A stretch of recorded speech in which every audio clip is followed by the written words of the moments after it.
Hello.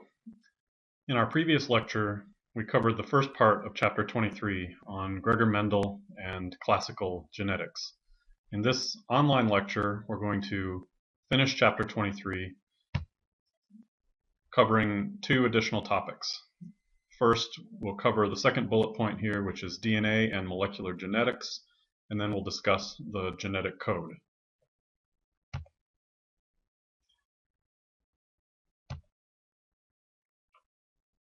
We need to first start with what is sometimes referred to as the central dogma of genetics, of molecular genetics, and that is that DNA is transcribed into RNA, and then RNA is ultimately translated into protein. This is how we go from a gene to a protein, and that is how genes are expressed. That is how genes control what happens in the body, is by making proteins, including enzymes that drive chemical reactions. Also, a quick reminder that DNA and RNA are two different types of nucleic acids. These are molecules that we discussed in a previous chapter. Okay, now we're going to review here the structure of molecules called nucleotides, because these are the building blocks of nucleic acids, DNA and RNA. DNA and RNA are composed of strings of these nucleotides put together end to end, and each nucleotide consists of three smaller molecules. The first molecule is a sugar. In the case of RNA, the sugar is a ribose, which is shown on the left. In the case of DNA, the sugar is a deoxyribose. Can you see the difference between those two molecules shown on the screen there? The difference is in the presence of a single oxygen atom. The deoxyribose lacks an oxygen atom that the ribose contains. Deoxy refers to the removal of oxygen. All right, the second part of a nucleotide is a phosphate ion, and then the third part is a base. And there are four different kinds of bases in DNA and four different kinds of bases in RNA. Found in both is adenine, guanine, and cytosine. And then in DNA we have thymine, in RNA we have uracil. So here's a diagram of an example of a full nucleotide. You can see on the top left the phosphate ion, which is a phosphate atom surrounded by four oxygen atoms. This has a negative charge. In the center is the sugar, and on the right is the base. It is the structure of the base that determines whether we have adenine, guanine, cytosine, thymine, or uracil. Now, a quick question here.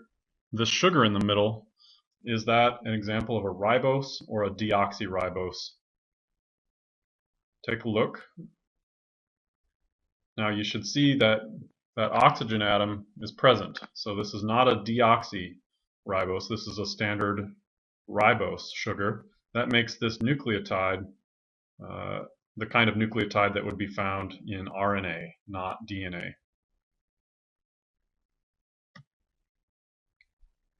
The structure of DNA specifically is a double helix. That means that there are two strands of nucleotides strung together, and those strands are wound in a double helix. The part of the nucleotides on each strand that is facing each other and bonded together to hold the two parts of the double helix together, that part is the base. This is the part that is unique to thymine, adenine, cytosine, and guanine. You can see in this diagram here, along the ribbon of the double helix, you see alternating S, P, S, and P.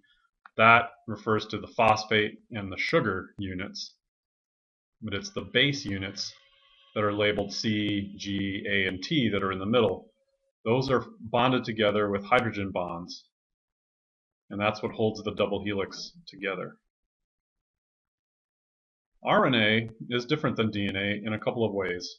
First of all, RNA is not in a double helix. RNA is in a single strand. Secondly, as we've already covered, the sugar is a ribose, not a deoxyribose. And third, instead of thymine, we have uracil. So we have C, G, A, and U.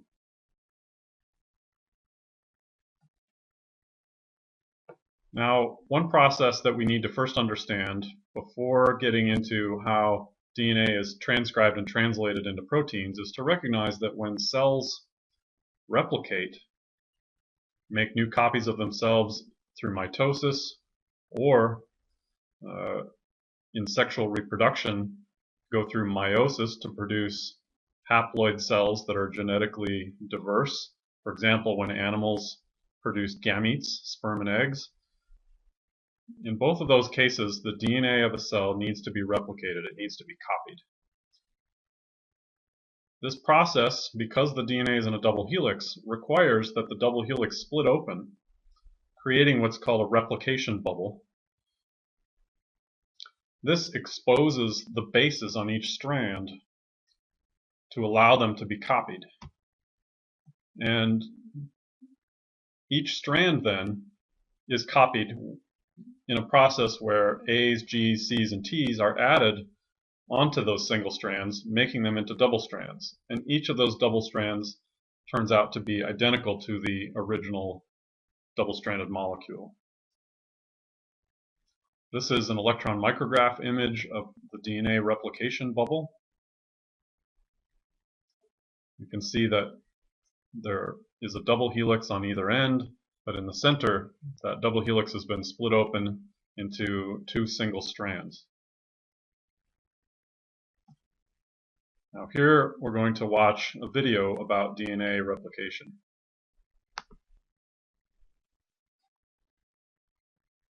Every cell in your body is produced by cell division. Before each cell divides, it must copy its genetic material in a process called DNA replication. Understanding of DNA replication comes largely from studies of E. coli, bacteria that are found by the billions in your large intestine. Let's take a look at how DNA replication occurs in an E. coli cell.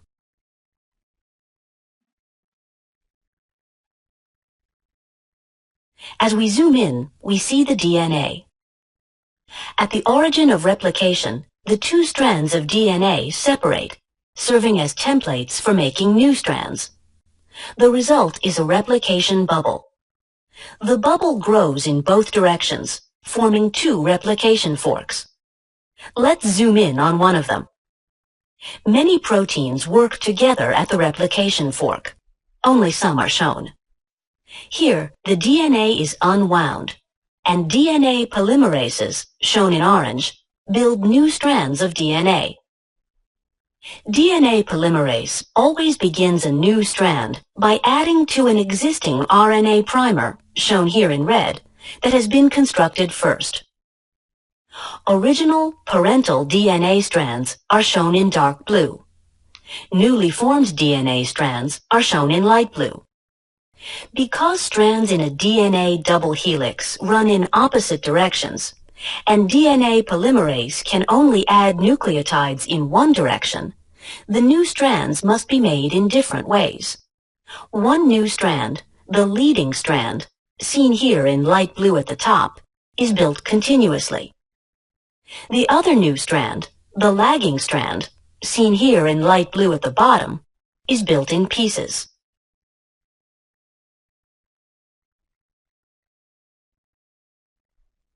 First, let's focus on the leading strand. DNA polymerase builds a new strand of DNA by adding DNA nucleotides one at a time. Each new nucleotide must pair up with its complementary nucleotide on the parental strand. Adenine always pairs with thymine. Guanine always pairs with cytosine. Adding new nucleotides works the same way on both the leading and lagging strands.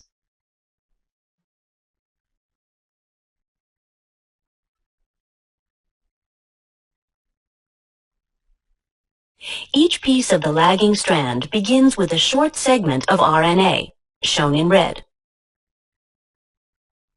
A protein clamps the RNA and attaches to DNA polymerase, which builds the rest of the new piece as DNA. When the piece is finished, it is released from DNA polymerase. How are pieces of the lagging strands joined together? A different DNA polymerase removes RNA and replaces it with DNA. However, it cannot finish connecting the pieces. An enzyme called DNA ligase joins the pieces together.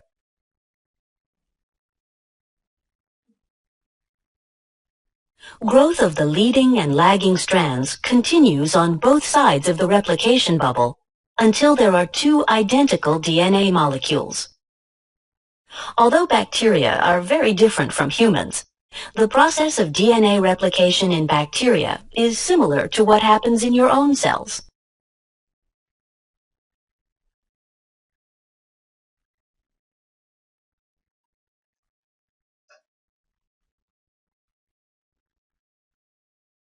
Okay, now we're going to talk about the genetic code.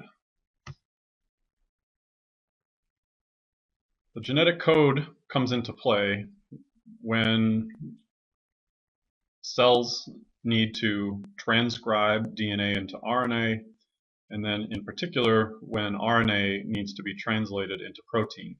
The code is really about how do we go from nucleotides to proteins. Nucleotides are not what proteins are made of, so how do we make a protein from that recipe? What are proteins made of? Proteins are made of amino acids. So the genetic code is going to be a translation of a sequence of nucleotides to a sequence of amino acids. The first step in the process is transcription, where we go from DNA to RNA. DNA is a permanent part of a cell, and it's going to send a signal to make a protein. That signal is the RNA, which is going to have the recipe for making the protein. The process involves first unzipping the DNA to expose the bases. RNA then binds to those exposed bases. Then those single strands of RNA move out of the nucleus in the form of messenger RNA or mRNA.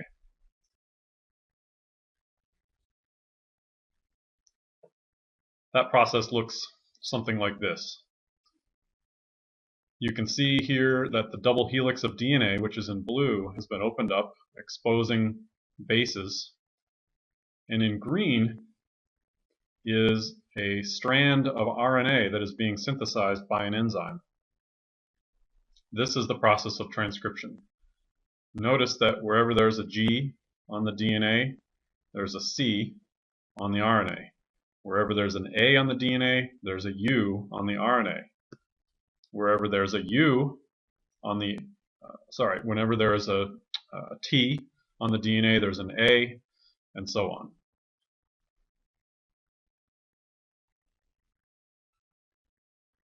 Okay, now we get to the part that really requires the genetic code, and that is the synthesis of proteins through the process of translation, going from RNA to protein.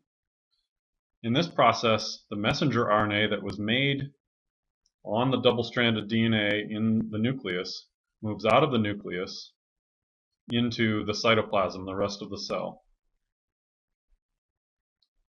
This messenger RNA is a structure that is made up of RNA plus proteins. The messenger RNA moves to the ribosome, which is made up of proteins plus rRNA or ribosomal RNA. Messenger RNA moves out of the nucleus to a ribosome. Ribosome is a type of organelle that we've discussed previously. This is the organelle where protein synthesis happens. Well, today we're going to talk about exactly how that works.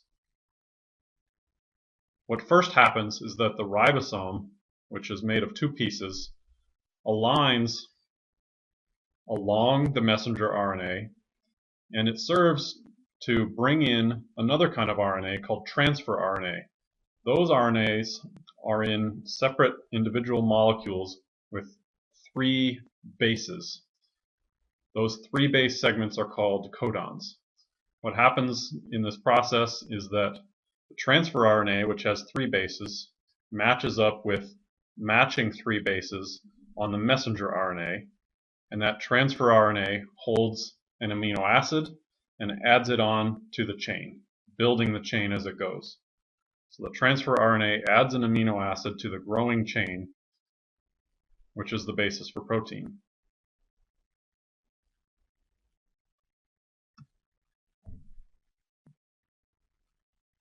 A couple of general notes about protein synthesis. Overall, each gene codes for a single protein. And proteins, remember, are what drive chemical processes in cells. In eukaryotes, genes have coding and non-coding regions, exons and introns. And remarkably, all living things on Earth use the same genetic code for translating RNA into proteins, a sequence of amino acids. Here's a diagram that summarizes the genetic code. On the vertical axis on the left, you see the first letter in a codon. Across the top is the second letter, and down on the right is the third letter. So for example, if the first letter is a U, the second letter is a U, and the third letter is a C, you should be in that upper left-hand quadrant and find phenylalanine, which is one of the 20 amino acids. Each codon of 3 nucleotides codes for a particular amino acid. Notice that there's some redundancy to the genetic code. In other words, the same amino acid can be coded for by multiple codons, multiple different codons. In some cases, there are only 2 different codons that code for a particular amino acid, and sometimes there are more. What's shown on the right is examples of transfer RNAs that match particular codons. So for example, look at the cysteine amino acid on the top right. First letter of that codon is U, the second one is G, and what's the third one? The third one is C. Well, what would be the transfer RNA that matches that? Well, what matches U, G, C? Well, on the transfer RNA, you can see it's A, C, G. Those are the nucleotides that match. And that transfer RNA on the other end is holding a cysteine amino acid. And its job is to add that cysteine to the growing protein chain.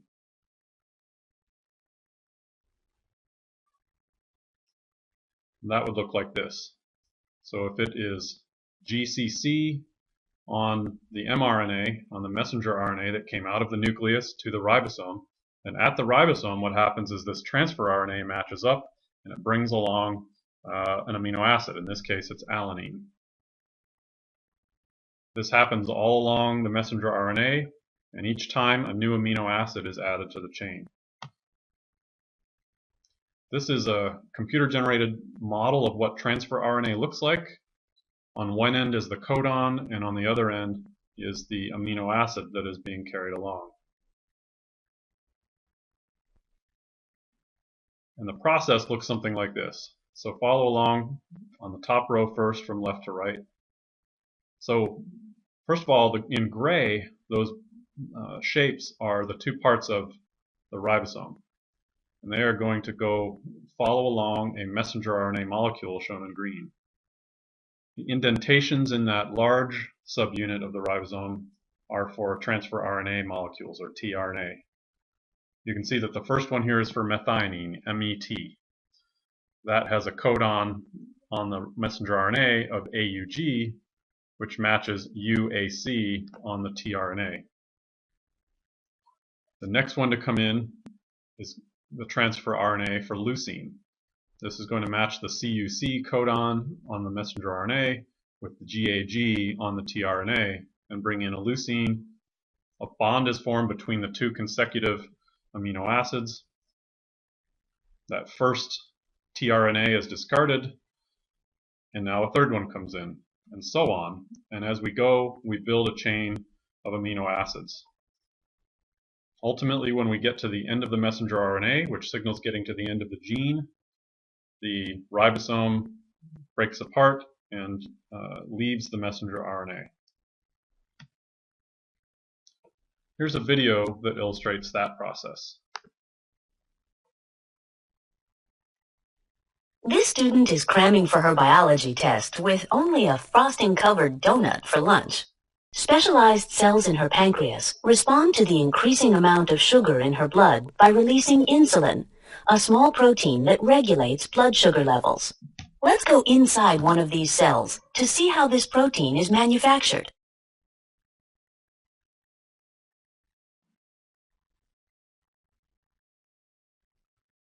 The instructions for making insulin are coded by a segment of DNA in the nucleus. In transcription, an enzyme zips along the DNA, forming RNA, shown here in red. RNA nucleotides line up with their complementary DNA partners, transcribing the information in DNA into RNA. As the RNA grows, it is processed in several ways. First, a modified guanine nucleotide is added to the beginning as a cap. Also, segments of the RNA strand that do not actually code for the protein are removed, and the remaining segments of RNA are reconnected. Finally, extra adenine nucleotides are added to the end of the RNA strand, forming a tail.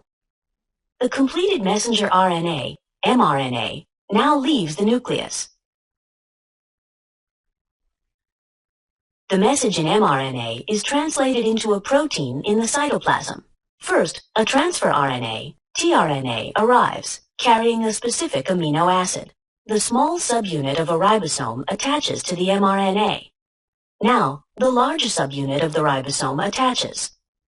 A second tRNA docks, bringing another amino acid. The ribosome helps to form a covalent bond between the two amino acids. The mRNA shifts, and the first tRNA leaves. A new tRNA brings another amino acid.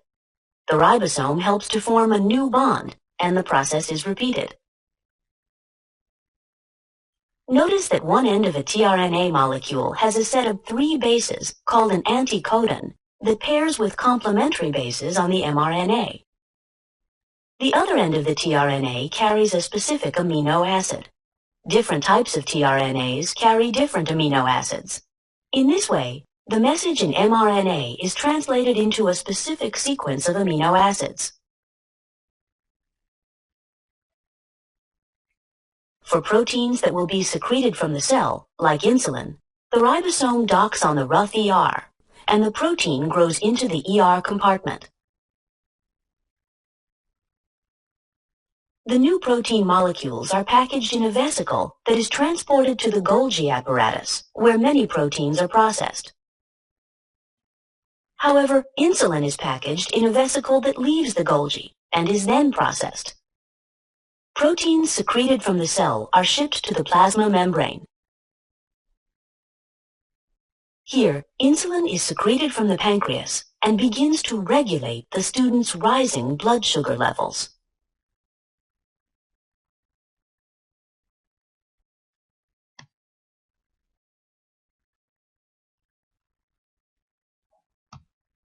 Okay, now that is a really elegant process, but mistakes sometimes happen in that process, and the result of that kind of mistake, where the wrong nucleotide is added either in the transcription or the translation process, results in a mutation, which is a change in the DNA sequence. Mutations don't just happen by mistakes, they also can happen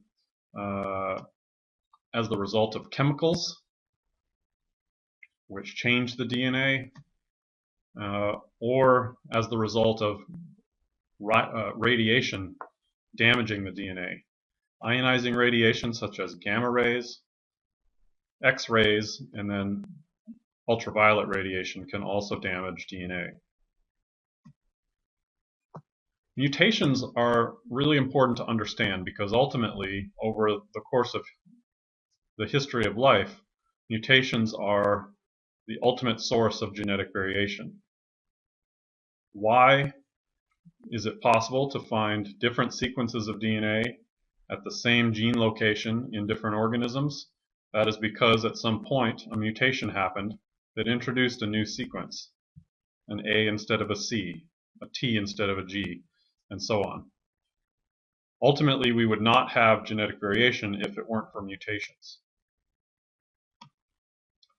However, although these kinds of problems happen fairly often, potential mutations, it is important to remember that our cells are very good at repairing the damage. There are an estimated 10,000 or more potential mutations per day in a cell, and our cells have a lot of mechanisms built in to repair this kind of damage and avoid mutations.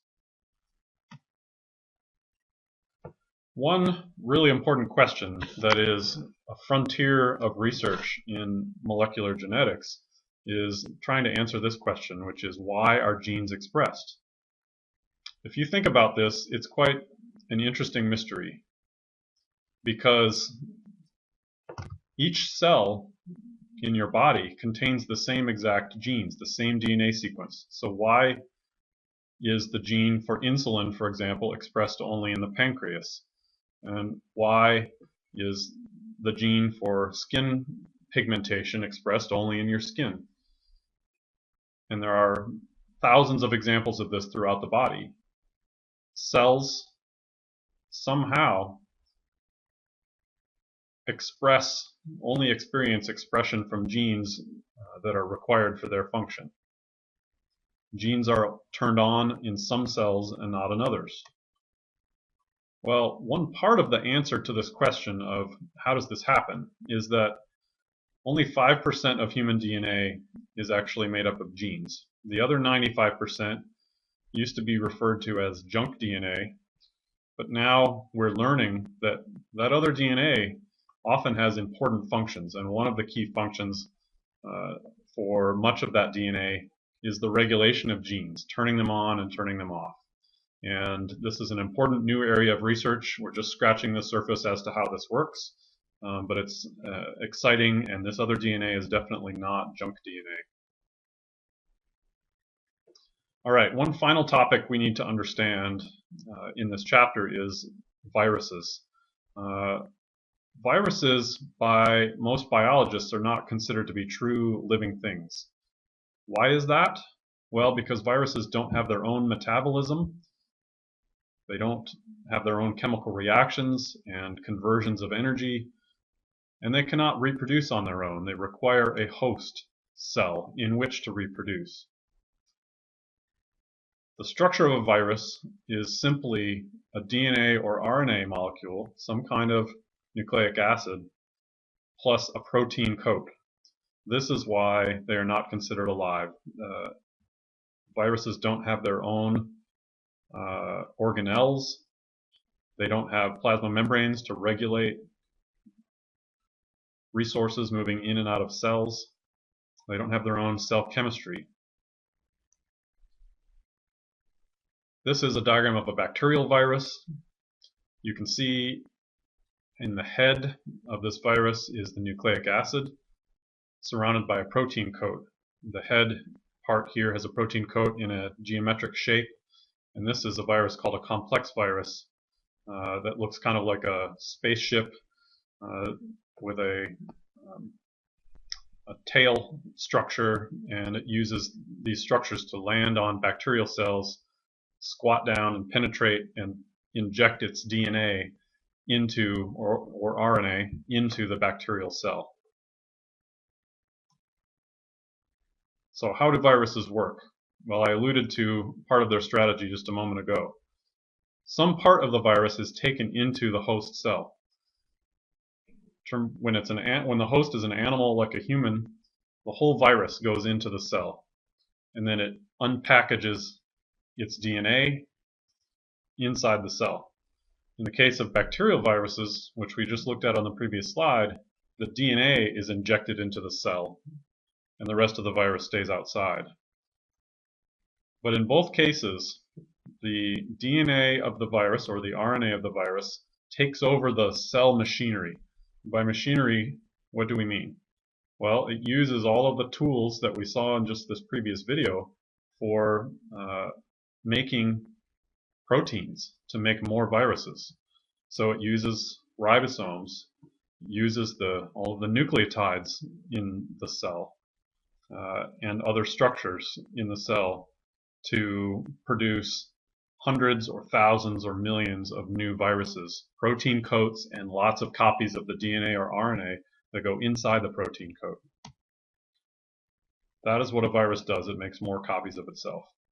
Now, there are viral strategies that involve the DNA of the virus incorporating itself into the genome of the host temporarily. So a sequence of DNA from the virus will insert itself into the sequence of DNA of the host cell, whether it's a bacterium or an animal cell or a plant cell. And then it goes along as that cell replicates itself. So now, if you have one of these viruses, your cells are going through mitosis, making copies of themselves, but every time they copy their own DNA, they're also copying the viral DNA. Eventually, then, now you have the viral DNA in thousands of cells of your own, and now the viral DNA pops out and makes lots of copies of itself, and then bursts out of those cells with thousands or millions of progeny. Ultimately, it kills the cell when it does this.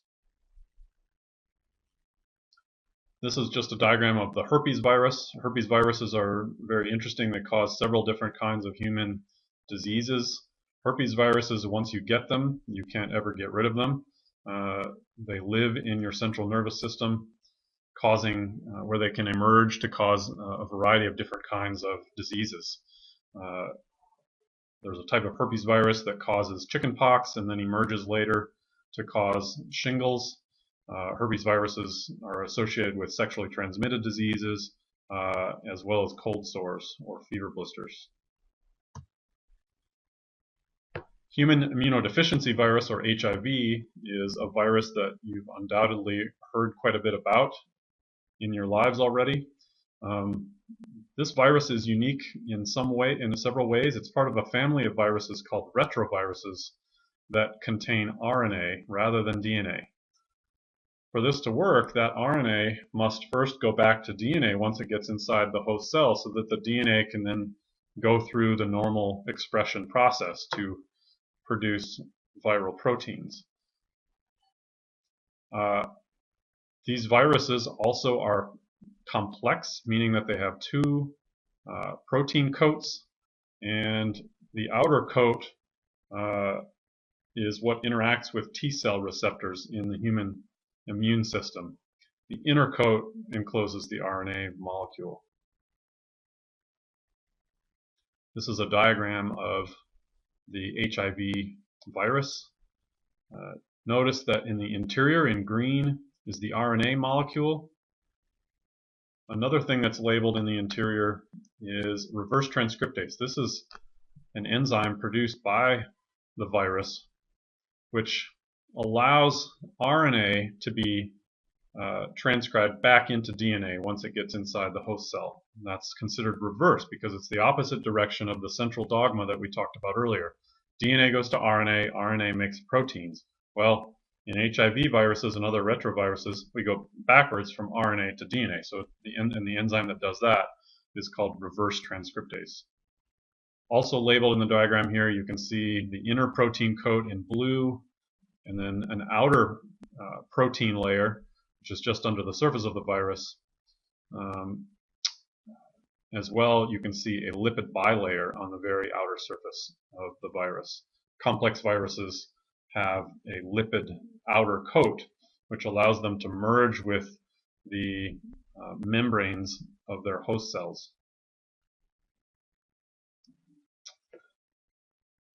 A couple of notes about epidemiology of viruses and viral diseases.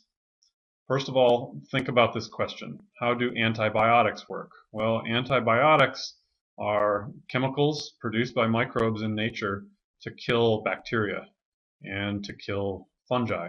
They do not work on viruses. If you take antibiotics for the common cold, that is not helping you get rid of that virus. Now, why is it difficult to develop antiviral drugs?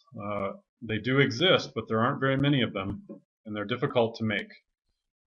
Well, let's go back to this question about how antibiotics work. Well, antibiotics work by attacking the cell structures and cell machinery of bacteria. They attack the cell walls of bacteria. Some of them attack the plasma membranes of bacteria. Some of them go after interfering with the DNA replication or DNA transcription or translation processes. So now I'll ask again, why is it difficult to find drugs that hurt viruses in these ways? Well, think about it. Viruses don't have any of those things I just mentioned. They don't have cell walls. They do have a simple protein coat, but they don't have a true cell wall made of peptidoglycan like bacteria do. They don't have plasma membranes. They don't have organelles. They don't have their own unique processes. So when we develop a drug to kill something like a virus, we need to find something unique to the virus that that drug will interfere with, and there just aren't very many possibilities. One possibility is that all viruses, or most viruses, work by creating big long strands of protein that need to be snipped into smaller strands, and there's a particular enzyme that they use to do that, and a lot of antiviral drugs now target that particular enzyme. However, the main strategy against viral diseases is to reduce transmission and to provide vaccinations against the viruses ahead of time. A vaccination, to remind you, is something that you inject into the animal body that triggers the immune system to build up antibodies against a particular antigen like a virus. Once you have those antibodies, now you can immediately fight off that virus or that other kind of disease organism when it gets into your body. Now, why do you have to get a flu shot every year? You've been vaccinated for the flu before. Well, there are lots of different varieties of flu viruses, and in fact, influenza viruses are always evolving and changing every year. They mutate and transform into new forms that are not recognized by your immune system. You have antibodies coursing through your blood right now, protecting you against probably dozens of different kinds of flu viruses. However, there's a new flu virus that just evolved this year, probably several or more, and your immune system won't recognize them when they get to your body.